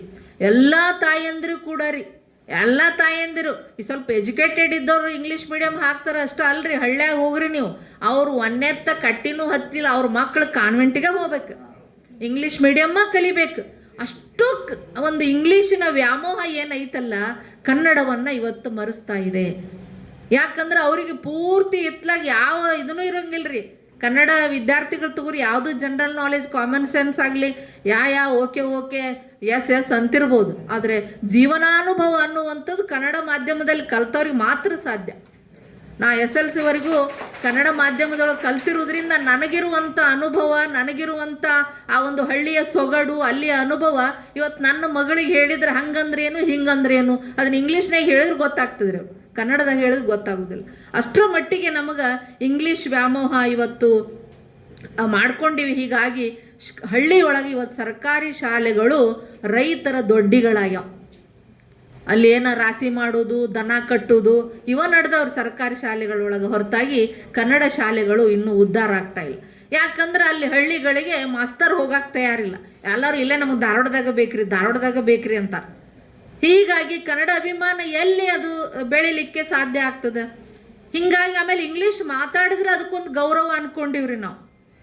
ನೋಡ್ರಿ, ಕನ್ನಡ ಉಪನ್ಯಾಸಕರಿಗೆ ಅಷ್ಟು ಮರ್ಯಾದಿಲ್ಲ, ಅಷ್ಟಾಗ ನಮ್ಮ ಕಾಲೇಜ್ನಾಗ ಇಂಗ್ಲೀಷ್ ಉಪನ್ಯಾಸಕರು ಭಾಳ ಗೌರವ. ಅವ್ರನ್ನ ಕಂಡ್ರೆ ಅವ್ರು ಇಂಗ್ಲೀಷ್ನಾಗ ಏನೇನು ಮಾತಾಡ್ತಾರದು ಒಂಥರ ಅವ್ರ ಜೋಡಿ ಭಾಳ ಇದು ಮಾಡಿ, ಕನ್ನಡನ ಹಿಂಗೆ ಒಂಥರ ಅದ್ರ ಬಗ್ಗೆ ಅಗೌರವ. ಹಂಗಾದ್ರೆ ಯಾವಾಗ ಕನ್ನಡ ಬೆಳಿಬೇಕ್ರಿ, ಯಾವಾಗ ಉಳಿಬೇಕ್ರಿ? ಅದಕ್ಕೆ ಕನ್ನಡ ಭಾಷೆ ಎಲ್ಲಿಗೆ ಬಂದೈತಿ ಅಂದ್ರೆ ಹಾಮಾನಾಯಕರು ಒಂದು ಮಾತು ಹೇಳ್ತಾರೆ. ಹಾಮಾನಾಯಕರು ಒಂದ್ಸಲ ಅವ್ರ ಗೆಳೆಯರು ಬಂದಿದ್ರಂತ್ರಿ, ವಿಮಾನ ನಿಲ್ದಾಣದೊಳಗೆ ಬೆಂಗಳೂರೊಳಗೆ ಇಳಿದಿದ್ರ. ಇಳ್ದಾಗ ಏನಾಯ್ತು, ಎಲ್ಲಿಗೆ ಬಂದೀವೋ ಅಂತ ಕೇಳಿದ್ರಂತ್ರಿ ಅವ್ರು. ಬೆಂಗಳೂರು ನಮ್ಮ ಕರ್ನಾಟಕ ರಾಜಧಾನಿ ಹೌದಲ್ಲ? ಹಾಂ ಹೌದು. ಮತ್ತು ಎಲ್ಲೂ ಕನ್ನಡನ ಕಾಣವಲ್ದಲ್ಲ ಅಂತಂದು ಕೇಳಿದ್ರಂತ ಅವ್ರ ಗೆಳೆಯರು. ನಾವು ಕರ್ನಾಟಕದ ರಾಜಧಾನಿ ಬೆಂಗಳೂರೊಳಗೆ ಒಂದು ವಿಮಾನ ನಿಲ್ದಾಣದೊಳಗೆ ಎಲ್ಲೂ ಕನ್ನಡದ ಫಲಕಗಳಿಲ್ಲ ಅಂತ ಕೇಳಿದಾಗ, ಅದಾವ್ರಿ ಎಲ್ಲದಾವ ಅಂದ್ರೆ ಕಕ್ಕಸದ ಮೇಲೆ ಹೆಂಗಸರು ಗಂಡಸರು ಐತಲ್ಲ ಅಂತ. ಅಂದ್ರೆ ನಮ್ಮ ಕನ್ನಡ ಭಾಷೆಯನ್ನು ಶೌಚಾಲಯಕ್ಕೆ ಬರೆಯೋದಕ್ಕೆ ನಾವು ಬಳಸಕತ್ತೀವೇನೋ ಅನ್ನುವಷ್ಟರ ಮಟ್ಟಿಗೆ ಅಲ್ಲಿ ವ್ಯಂಗ್ಯ ಇದ್ದರೂ ಕೂಡ ಬಹಳ ನೋವಿನ ವಿಷಯವನ್ನು ಅಲ್ಲಿ ಹಾಮಾನಾಯಕರು ಹೇಳ್ತಾರೆ. ಅದಕ್ಕಾಗಿ ನಾವು ಕನ್ನಡವನ್ನು ಬೆಳೆಸುವಂಥ ಪ್ರಯತ್ನ ಮಾಡಬೇಕು. ಕನ್ನಡ ನಮ್ಮ ಮನೆಯ ಹೆಬ್ಬಾಗಿಲಾಗಬೇಕ್ರಿ. ಕನ್ನಡ ನಮ್ಮ ಮನೆಯ ಹೆಬ್ಬಾಗಿಲಾಗಬೇಕು. ಬೇರೆ ಭಾಷೆಗಳು ನಮ್ಮ ಮನೆಯ ಕಿಟಕಿಗಳಾಗಬೇಕು. ಅಂದಾಗ ಮಾತ್ರ ಭಾಷೆ. ಕನ್ನಡ ಭಾಷೆ ನಮ್ಮ ರಾಜ್ಯದ ರಾಜ ಆಗಬೇಕು, ರಾಣಿ ಆಗಬೇಕು, ರಾಜಕುಮಾರ ಆಗಬೇಕು, ರಾಜಕುಮಾರಿ ಆಗಬೇಕು. ಬೇರೆ ಭಾಷೆಗಳು ಕೇವಲ ಸೇವಕರಾಗಬೇಕು. ಅಂದಾಗ ಆ ಭಾಷೆಗೆ ಒಂದು ಗೌರವ ಸಿಗ್ತೈತಿ ಅನ್ನುವಂಥ. ಹಂಗಂತ ತಿಳ್ಕೊಂಡು ನಾ ಬೇರೆ ಭಾಷೆಯನ್ನು ನಾನು ಅಲಗಿಸ್ತಾ ಇಲ್ಲ, ಅದನ್ನು ನಾನು ತಿರಸ್ಕರಿಸ್ತಾ ಇಲ್ಲ.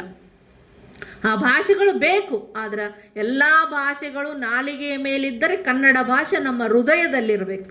ಅಂದಾಗ ಕನ್ನಡ ಭಾಷೆ ಬೆಳಿಲಿಕ್ಕೆ ಸಾಧ್ಯ ಆಗ್ತೈತಿ ಅನ್ನುವಂಥ ಮಾತನ್ನು ಹೇಳ್ತಾ, ಬಹುಶಃ ನಾವು ಲಕ್ಷ ದುಡ್ಡನ್ನು ಗಳಿಸಲಿಕ್ಕೆ ಲಕ್ಷ ಕೊಡುವುದರ ಬದಲು ಲಕ್ಷ್ಮೀಶನ ಕಡೆಗೆ ನಮ್ಮ ಗಮನ ಇದ್ದಿದ್ದರೆ, ಎಲ್ಲರಿಗೂ ರನ್ನ ಚಿನ್ನ ಅನ್ನುವ ಬದಲು ನಮ್ಮ ರನ್ನನ ಕಡೆಗೆ ನಮ್ಮ ಗಮನ ಇದ್ದಿದ್ದರೆ ಇವತ್ತು ಕನ್ನಡ ಸಾಹಿತ್ಯ ಇನ್ನೂ ಹೆಚ್ಚಿನ ಮಟ್ಟಿಗೆ ಬೆಳಿಲಿಕ್ಕೆ ಸಾಧ್ಯ ಆಗ್ತೈತಿ ಅನ್ನುವಂಥ ಮಾತನ್ನು ಹೇಳ್ತಾ, ಗೋಪಾಲ್ ಕೃಷ್ಣ ಅಡಿಗರು ಹೇಳ್ತಾರೆ, ಕಟ್ಟುವೆವು ನಾವು ಹೊಸ ನಾಡೊಂದನ್ನು, ಹೊಸ ಬೀಡೊಂದನ್ನು ಅಂಥೇಳಿ. ಹೊಸ ಬಿಸಿ ನೆತ್ತ ಉಕ್ಕುಕ್ಕಿ ಹರಿಯುವ ಮುನ್ನ ನಾವೇನು ಮಾಡಬೇಕು ಅಂತಂದರೆ ನಾವು ಹೊಸ ನಾಡನ್ನು ಕಟ್ಟಬೇಕಾಗಿದೆ ಅನ್ನುವಂಥ ಮಾತನ್ನು ಗೋಪಾಲ್ ಕೃಷ್ಣ ಅಡಿಗರು ಏನು ಹೇಳ್ತಾರೆ, ಅದನ್ನು ನಾವು ಹೊಸ ನಾಡನ್ನು ಕಟ್ಟಬೇಕಾಗಿದೆ. ಇದಕ್ಕೆಲ್ಲ ಒಂದು ನಾಡನ್ನು ಕಟ್ಟಬೇಕಾದ್ರೆ, ನಾಡು ನುಡಿಯ ಬಗ್ಗೆ ಪ್ರೀತಿ ಬರಬೇಕಾದ್ರೆ ಪ್ರೀತಿ ಇರಬೇಕು ಅಂತ GS ರುದ್ರಪ್ಪನವರು ಒಂದು ಮಾತು ಹೇಳ್ತಾರೆ. ಪ್ರೀತಿ ಇಲ್ಲದ ಮೇಲೆ ಹೂ ಅರಳಿತು ಹೇಗೆ, ಮೋಡ ಕಟ್ಟೀತು ಹೇಗೆ, ಹನಿ ಒಡೆದು ಕೆಳಗಿಳಿದು ಹಸಿರು ಮೂಡೀತು ಹೇಗೆ, ಮಾತಿಗೆ ಮಾತು ಕೂಡೀತು ಹೇಗೆ, ಅರ್ಥ ಹುಟ್ಟೀತು ಹೇಗೆ, ಬರೀ ಪದಕ್ಕೆ ಪದ ಜೊತೆಗಿದ್ದ ಮಾತ್ರಕ್ಕೆ ಪದ್ಯವಾದೀತು ಹೇಗೆ. ಆ ಪದಗಳಿಗೆ ಅರ್ಥ ಇರಬೇಕು. ಇದೇ ನಮ್ಮ ನಾಡು, ಇದೇ ನಮ್ಮ ಭಾಷೆ. ಎಂದೆಂದಿಗೂ ಈ ಭಾಷೆಯ ಬಗ್ಗೆ ಹೆಮ್ಮೆ ಇರಲಿ, ಅದರ ಬಗ್ಗೆ ನಮಗೆ ಅಭಿಮಾನ ಇರಲಿ. ಆ ಕನ್ನಡ ಭಾಷೆಯನ್ನು ಉಳಿಸೋಣ, ಬೆಳೆಸೋಣ ಅನ್ನುವಂಥ ಮಾತನ್ನು ಹೇಳ್ತಾ, ಈ ಸಂದರ್ಭದಲ್ಲಿ ಕನ್ನಡ ನಾಡಿನ ಬಗ್ಗೆ ಒಂದು ಅಭಿಮಾನವನ್ನು ವ್ಯಕ್ತಪಡಿಸಲಿಕ್ಕೆ, ನಿಮ್ಮ ಮುಂದೆ ಅದನ್ನು ಪ್ರಸ್ತುತಪಡಿಸಲಿಕ್ಕೆ ಅವಕಾಶ ಕೊಟ್ಟಂಥ ಸಾಹಿತ್ಯ ಪರಿಷತ್ತಿಗೂ ಮತ್ತು ದತ್ತಿದಾನಿಗಳಾದಂಥ ವೀಣಾ ಮೇಡಮ್ ಅವರಿಗೂ ನಾನು ವಂದಿಸಿ ನನ್ನ ಮಾತುಗಳನ್ನು ಮುಗಿಸ್ತೇನೆ. ನಮಸ್ಕಾರ. ಮೂರನೇ ಬಾರಿ ಆಯ್ಕೆ ಆಗ್ಯಾರಂದ್ರೆ ಅವರು ಈ ಸಾಹಿತಿಗಳನ್ನು ಸಂಘಟನೆ ಯಾವ ರೀತಿ ಮಾಡಿ, ಈ ಕಾರ್ಯಕ್ರಮಗಳನ್ನು ಯಾವ ರೀತಿಯಾಗಿ ಸಂಘಟನೆಯನ್ನು ಮಾಡುವಲ್ಲಿ ಯಶಸ್ವಿಯಾಗ್ಯಾರ ಅಂತಂದರೆ ಅದು ಖರೇನೆ ಅವರಿಗೆ ಕನ್ನಡದ ಮೇಲಿದ್ದಂಥ ಪ್ರೀತಿ. ಅವ್ರ ಬಗ್ಗೆ ನಾನು ಹೇಳಬೇಕಂದ್ರೆ ಅವರು ಒಬ್ಬ ಹುಟ್ಟು ಹೋರಾಟಗಾರರು. ನಾವೆಲ್ಲ ಹೊರಟ್ಟಿ ಸರ್ ಅಂಗಳದಲ್ಲಿ ಬೆಳೆದವರು, ನಾವೆಲ್ಲ ಅವ್ರ ಶಿಷ್ಯರು. ಹೊರಟ್ಟಿ ಸರ್ ಕರೆ ಕೊಡ್ತಿದ್ರು, ಲಿಂಗರಾಜ ಅಂಗಡಿಯವರು ನಾವು ಎಲ್ಲರೂ ಕೂಡಿ ಸಂಘಟನೆ ಮಾಡ್ತಿದ್ವಿ. ಒಂದು 40-50 ವರ್ಷದಿಂದ ಕನ್ನಡ ಶಾಲೆಗೆ ಅನುದಾನವನ್ನೇ ಕೊಟ್ಟಿರಲಿಲ್ಲ. ಆವಾಗ ಒಂದು 70 ದಿವಸಗಳ ಕಾಲ ನಾವು ಹೋರಾಟ ಮಾಡಿದ್ವಿ. ಹೊರಟ್ಟಿಯವರು ಉಪವಾಸಕ್ಕೆ ಕುಂತಾರೆ. ಎಷ್ಟು ದೀರ್ಘಕ್ಕೆ ಹೋಯ್ತು ಅಂತಂದ್ರೆ ಆ ಉಪವಾಸ 12ನೇ ದಿವಸ ಕೂಡ ಉಪವಾಸ ಮಾಡಿದ್ರು ಹೊರಟ್ಟಿಯವರು. ಆ ಪರಿಸ್ಥಿತಿಯಲ್ಲಿ ಏನಾಗ್ತೈತೇವೋ ಏನಪ್ಪ ಅನ್ನುವ ನಿಟ್ಟಿನಲ್ಲಿ ನಾವು ಕಮಿಷನರ್ ಆಫೀಸ್ ಮೇಲೆ ದಾಳಿ ಮಾಡಿದ್ವಿ. ಕಮಿಷನರ್ ಆಫೀಸ್ ಮೇಲೆ ದಾಳಿ ಮಾಡಿ ಏನು ಆಫೀಸ್ ಸಮಯ ಇದ್ದಾಗಲೇ ಎಲ್ಲ ಆಫೀಸರ್ಗೆ ಒಳಗೆ ಹಾಕಿ ಚಾವಿ ಹಾಕಿಬಿಟ್ವಿ.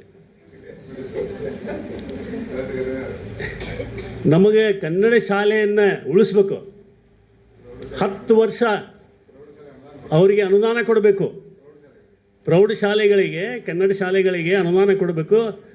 ಒಂದು 50,000 ಶಿಕ್ಷಕರು 20-25 ವರ್ಷಗಳಿಂದ ಪುಕ್ಷಟ್ಟಿ ಕಲಿಸ್ತಾ ಬಂದಂಥ ದಿನಮಾನಗಳಲ್ಲಿ ಅವರಿಗೆ ನ್ಯಾಯ ಕೊಡಿಸುವ ನಿಟ್ಟಿನಲ್ಲಿ ನಾವು ಹೋರಾಟವನ್ನು ಮಾಡಿದಾಗ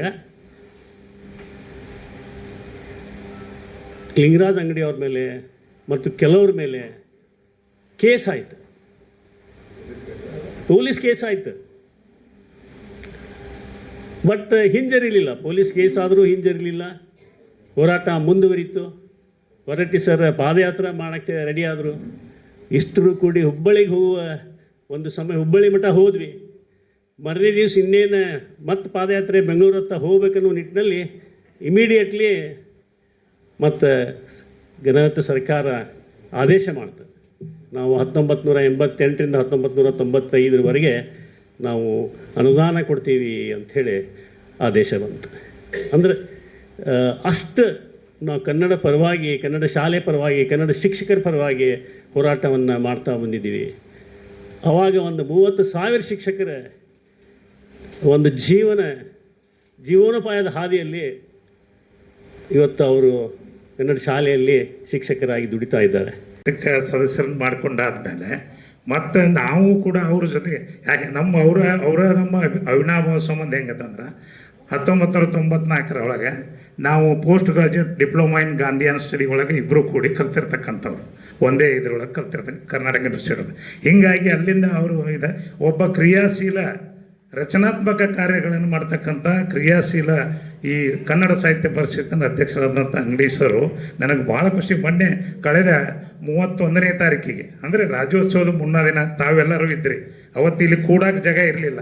ನಮ್ಮ ಗುಲ್ಬರ್ಗಾ ವಿಶ್ವವಿದ್ಯಾಲಯದ ಕುಲಪತಿಗಳು ಬಂದು ಉದ್ಘಾಟನೆ ಮಾಡಿದ್ರು. ಅವತ್ತು ಎಂಥ ವೀಣಾ ಬೆರಾದರ್ ಮೇಡಮ್ ಅವರು ಎಂಥ ಉಪನ್ಯಾಸ ಕೊಟ್ರಂದ್ರೆ ಅದ್ಭುತವಾದ ಉಪನ್ಯಾಸ. ಒಬ್ಬರು ನಮ್ಮ ADGP ಆಗಿರ್ತಕ್ಕಂಥವ್ರು ಕ್ವಾಟ್ಯಳ್ಳಿ ವಕೀಲರು ಇಲ್ಲಿ ಕುಂತು ಕೇಳಿದ್ರು ಬಾಜು, ಮೇಡಮ್ ನಮಗೆ ಮೈಸೂರು ರಾಜರ ಇತಿಹಾಸನೂ ಗೊತ್ತಿರಲಿಲ್ಲ ಅಂತ ಹೇಳ್ತಾರೆ. ಅಂಥ ಒಂದು ಇದನ್ನು ಅವ್ರು ಹೇಳಿದರೆ ಇವತ್ತು ಕನ್ನಡದನ್ನು ಎಳೆಯಾಗಿ, ಯಾಕಂದ್ರೆ ನಾನು ಡಿಗ್ರಿ ಒಳಗೆ ಹಾಸ್ಟೆಲ್ ಕಂಡ, ಈಗ ಹಲ್ಮಿಡಿ ಶಾಸನದ ಬಗ್ಗೆ ಹೇಳಿದರು, ಒಡ್ಡಾರಾಧನೆ ಬಗ್ಗೆ ಹೇಳಿದರು, ಕನ್ನಡ ಏನು, ಹಳೆಗನ್ನಡ, ನಡುಗನ್ನಡ, ಹೊಸಗನ್ನಡ, ಈ ಕನ್ನಡಗಳ ಬಗ್ಗೆ ಹೇಳಿದರು. ನಾನು ಇಷ್ಟೇ ಹೇಳೋದು ತಾಯಂದ್ರಿಗೆ, ಇವತ್ತು ಜಾನಪದ ಅಂತಕ್ಕಂಥದ್ದು ನಶಿಸಿ ಹೋಗ್ತಾ ಇದೆ. ಜಾನಪದ ಸಾಹಿತ್ಯ, ಜಾನಪದ ಕಲೆ ನಶಿಸಿ ಹೋಗ್ತಾ ಇರ್ತದೆ. ಮೊದಲಿನ ಒಂದು ನಾವು ಹಳ್ಳಿಗಾಡಿನಲ್ಲಾಗಲಿ ಸುತ್ತ ಎಲ್ಲ ನೋಡಿದಲ್ಲಿ ಇವತ್ತು ಹಂತಿ ಪದಗಳನ್ನು ಹಾಡ್ತಿದ್ರು, ಸೋಬಾನ್ ಪದಗಳನ್ನು ಹಾಡ್ತಿದ್ರು. ಎಂಥ ಒಳ್ಳೊಳ್ಳೆ ಪದಗಳನ್ನು ನಾವು ಕೇಳ್ತಿದ್ದೀವಿ, ಒಳ್ಳೊಳ್ಳೆ ಜಾನಪದ ನೃತ್ಯಗಳನ್ನು ನೋಡ್ತಾ ಇದ್ದೀವಿ. ಇವತ್ತು ನಾವೆಲ್ಲ ವೆಸ್ಟರ್ನ್ ಕಲ್ಚರ್ಗೆ ಅಡಿಕ್ಟ್ ಆಗಿಬಿಟ್ಟಿದ್ದೀವಿ. ಅದಕ್ಕಾಗಿ ನಮ್ಮ ಈ ಒಂದು ಏನು ಜಾನಪದ ಕಲೆ ಅನ್ನೋದು ನಶಿಸಿ ಹೋಗ್ತಾ ಇದ್ದದೆ. ದಯವಿಟ್ಟು ನಮ್ಮ ಕನ್ನಡ ನಾಡು ನುಡಿ ಕನ್ನಡ ಇದೆಲ್ಲ ಉಳಿಬೇಕು, ಜಾನಪದ ಉಳಿಬೇಕು, ಬೆಳಿಬೇಕಂದ್ರೆ ನಾವೆಲ್ಲರೂ ಕೂಡ ಹೆಚ್ಚಿನ ಮೇಡಮ್ ಅವ್ರು ಹೇಳಿದಂಗೆ ಎಲ್ಲ ವಿಷಯಗಳು ನಮಗೆ ಬೇಕು, ಬೇಡ ಅಂತ ನಾವು ಹೇಳೋಲ್ಲ. ಎಲ್ಲ ವಿಷಯಗಳು ನಮಗೆ ಇಂಗ್ಲೀಷ್ ಬೇಕು, ಹಿಂದಿ ಬೇಕು, ಮರಾಠಿ ಬೇಕು, ಸಂಸ್ಕೃತ ಬೇಕು, ಎಲ್ಲ ಬೇಕು. ಆದರೆ ನಮ್ಮ ಮಾತೃಭಾಷೆ, ನಮ್ಮ ಹೃದಯದಲ್ಲಿ ಇರ್ತಕ್ಕಂಥ ಹೇಳಿದ್ರಲ್ಲ, ಮಾತೃಭಾಷೆ ಇರ್ತಕ್ಕಂಥ ಕನ್ನಡ ಭಾಳ ಸ್ಪಷ್ಟವಾಗಿ ನಮ್ಮಲ್ಲಿ ಇರಬೇಕು. ನಾವು ನಮ್ಮ ಬರ್ತಕ್ಕಂಥ ಮಕ್ಕಳಿಗೆ ಕನ್ನಡ ಶಾಲೆಗೆ ಮೊದಲು ಹಾಕಬೇಕು. ಕಾನ್ವೆಂಟ್ ಭಾಳ ಕಡಿಮೆ ಮಾಡಬೇಕಾಗಿತ್ತು. ನರ್ಸರಿಗೆ ಹೋಗ್ತಾವೆ ಮಕ್ಕಳೆಲ್ಲ. ಈಗ ಹೇಳಿದ್ರೆ ಮೇಡಮ್ ಅವ್ರು ಹೇಳ್ಯಾರ, ದಯವಿಟ್ಟು ನಾವು ಪಾಲಕರಿದ್ದಂಥವ್ರು ಆದಷ್ಟು ಕನ್ನಡ ಮೀಡಿಯಮ್ ಕಲಿತು ಅವ್ರಿಗೆ ಭಾಳ ಅದರ ಜೀವನ ಭವಿಷ್ಯವನ್ನು ಹೆಂಗೆ ರೂಪಿಸ್ಕೋಬೇಕು ಅನ್ನೋದು. ನಾನು ಒಬ್ಬ ಕನ್ನಡ ಮೀಡಿಯಮ್ದಲ್ಲೇ ಓದಿದಂತಕ್ಕವನು. ಮೇಡಮ್ ಅವ್ರು ಹೇಳಿದ್ರಲ್ಲ, ಕನ್ನಡಕ್ಕೆ ಎಷ್ಟು ನಾವು ಪ್ರಾಧಾನ್ಯತೆ ಕೊಡಬೇಕು ಅನ್ನೋದನ್ನು ನಾವೆಲ್ಲರೂ ಕೂಡ ಎಚ್ಚೆತ್ಕೊಂಡು ಮುಂದಿನ ದಿನಮಾನಗಳಲ್ಲಿ ನಾವು ಕನ್ನಡಕ್ಕೆ ಹೆಚ್ಚು ಒತ್ತು ಕೊಡೋಣ ಅಂತೇಳಿ ಹೇಳ್ತೇನೆ. ಮತ್ತು ನಮ್ಮ ಶಂಕನಗೌಡ್ರನ್ನ ನೋಡಿದೇವಲ್ಲ, ಭಾಳ ಹತ್ತಿರದಿಂದ ನೋಡಿ ನಾನು ಅವ್ರ ಸರ್ನ.